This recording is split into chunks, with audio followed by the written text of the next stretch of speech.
Yeah, hello guys, j'espère que vous allez bien et moi je vais bien, tranquille. Alors, je vais vous montrer ce qui se cache derrière le pyramide d'or. Voilà, le pyramide, comme vous entendez, c'est le prix des musiques urbaines. C'est un prix qui met en avant les artistes ivoiriens. C'est pas les artistes africains, hein, c'est les artistes ivoiriens. Pourquoi je dis les artistes ivoiriens? Sinon, quelqu'un qui est sacré meilleur artiste de l'Afrique de l'Ouest, en principe, c'est la personne qui doit bénéficier du prix d'or, du prix d'or. Mais quelqu'un qui n'est pas sacré meilleur artiste de l'Afrique de l'Ouest, ça veut dire que eh, ses hits n'ont pas cartonné partout en Afrique. Cette personne ne doit pas en aucun cas avoir le prix d'or. Mais imaginez le premier d'or depuis 2016 avec DJ Arafat, 2017, DJ Arafat, toujours avec le coupé décalé. En 2018 est venu Serge Beno qui a remporté aussi le premier d'or. Après, on a vu, comment il s'appelle, Safarel Obiang qui a remporté aussi après ça. Après, on a vu Kérosène. Voyez-vous, pourquoi chaque année le premier d'or, c'est seulement, uniquement ou exclusivement pour les artistes ivoiriens. Pourquoi pas les artistes aussi de la sous-région? Parce que quand on voit, par exemple, le titre de Djelika Babinto et Mia Guissé, qui est à plus de 40 millions, je crois, de vues, et c'est un hit, c'est un titre qui a cartonné partout en Afrique. Les gars, il ne faut pas qu'on se ment, il faut qu'on se dise la vérité. Est-ce que vous comprenez? Ça, c'est une musique populaire. C'est différent du rap. Parce que, imaginez, en 2022, je crois, et 2023, il y a Didi B qui a remporté, après que le coupé décalé, le gospel, et avec KS Bloom aussi, qui a remporté le prix d'or. Est-ce que vous comprenez? Didi B est venu avec le rap après Rosélie Layo, la seule et unique femme qui a pu remporter le premier d'or. Ça, c'est déjà un exploit. Donc, après elle, l'année passée, cette année, avec Imra. Félicitations de passage, Imra. Franchement, il a charbonné, il a cartonné, et il a presque fait assez de featuring à l'international que moi j'ai beaucoup apprécié. Mais cela n'empêche que je dise ce que je ressens. Octroyer le premier d'or aussi aux artistes étrangers, ça fait aussi la crédibilité de cette organisation.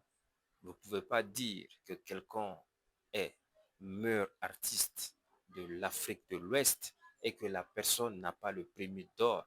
C'est incroyable. C'est incroyable.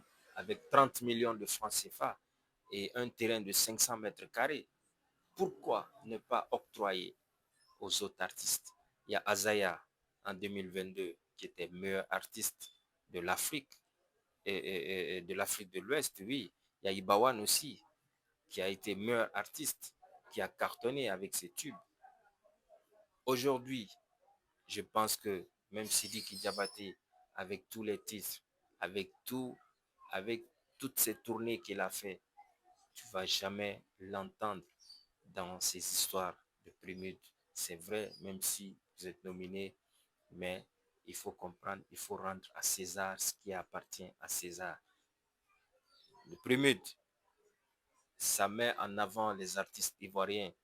Les artistes des autres communautés ou des autres pays, vous pouvez aussi organiser comme ils le font en Côte d'Ivoire. Parce qu'aujourd'hui, le complexe chez nous, les Guinéens, je peux dire, chez les Guinéens aujourd'hui, ils pensent que quand tu as un prix à l'international, que ça veut dire que c'est fini.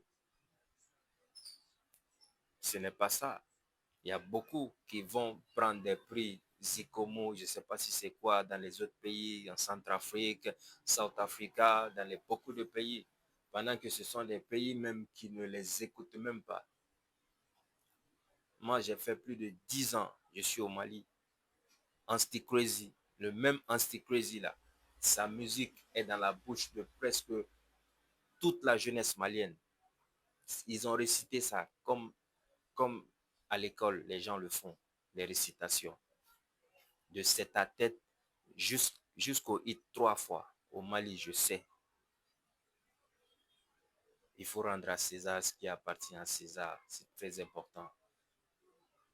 Quand il y a des bruits, quand il y a le bruit derrière certains artistes, ils vont penser que la musique ivoirienne domine toutes les autres musiques.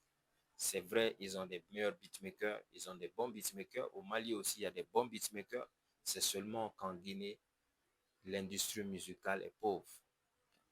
Même les beatmakers, même nos beatmakers refusent d'abord de se former. C'est d'abord ça le premier critère. Je crois qu'il faut aller se former pour que notre musique, la musique guinéenne, parte de l'avant.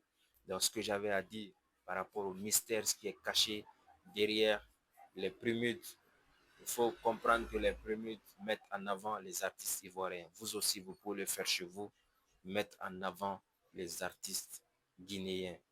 Moi, tout le conseil que je peux vous dire, c'est ça, que les gens, les promoteurs, les managers qui se donnent les mains pour mettre en avant la musique, faire la promotion de la musique guinéenne. Moi, je crois que c'est ce qui est le plus important.